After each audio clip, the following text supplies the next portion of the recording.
एक बंगाल एक जमाने में जो देश के विकास की अगुवाई करता था, देश की शिक्षा की अगुवाई करता था, आध्यात्म के क्षेत्र में देश की अगुवाई करता था और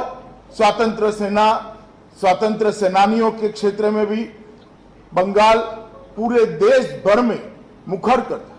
सुभाष बाबू हो चाहे खुदीराम बोस हो, वो बंगाली ही थे जिन्होंने देश की स्वतंत्रता लड़ाकों को एक नई ऊर्जा दी।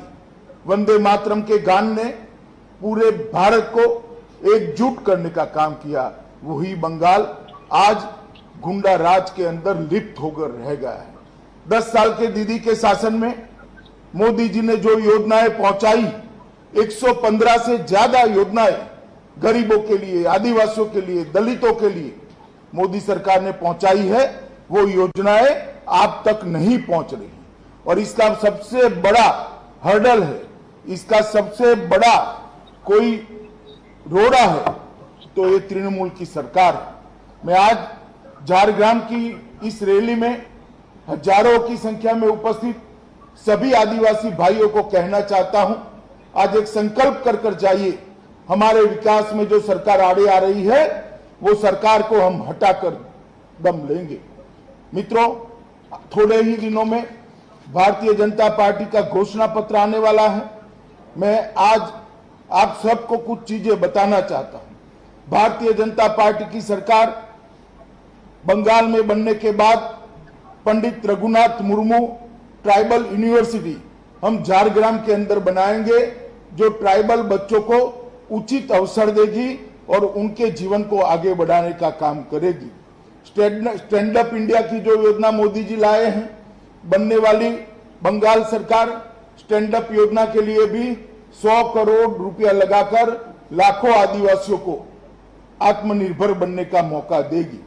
हम 50% फाइनेंशियल असिस्टेंट आर्थिक सहायता वो स्टूडेंट को लेंगे जो 70% से मार्क लेकर आदिवासी समाज के, एसटी समाज के 70% से ज्यादा मार्क लेकर आते हैं। उनको आगे की पढ़ाई के लिए 12वीं कक्षा से आगे की पढ़ाई के लिए हम आगे करेंगे।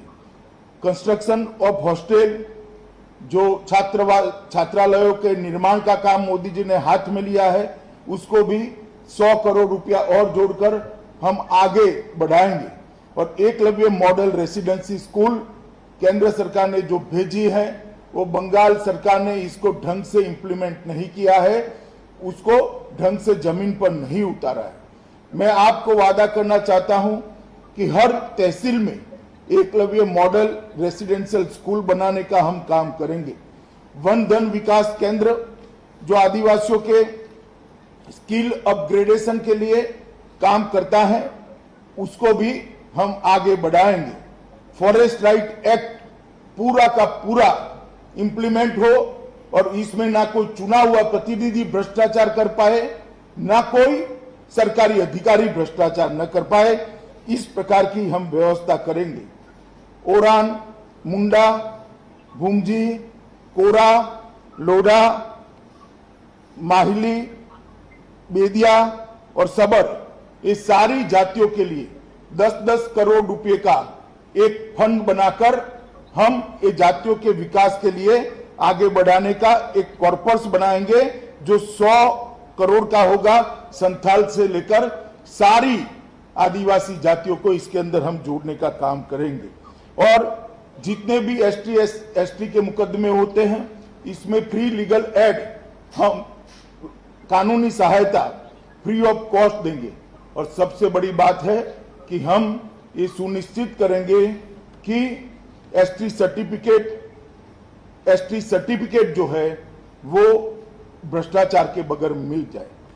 मित्रों, आज मैं अंत में इतना ही कहना चाहता हूं कि सुखमय सतपथी, बकुल मुर्मू, संजीव महतो, श्रीमती सोनाली मुर्मू और पालन सोरेन को आप जंगी बहुमती से जिताइए और मोदी जी के नेतृत्व में भारतीय जनता पार्टी की सरकार बनाइए। आप सभी का धन्यवाद।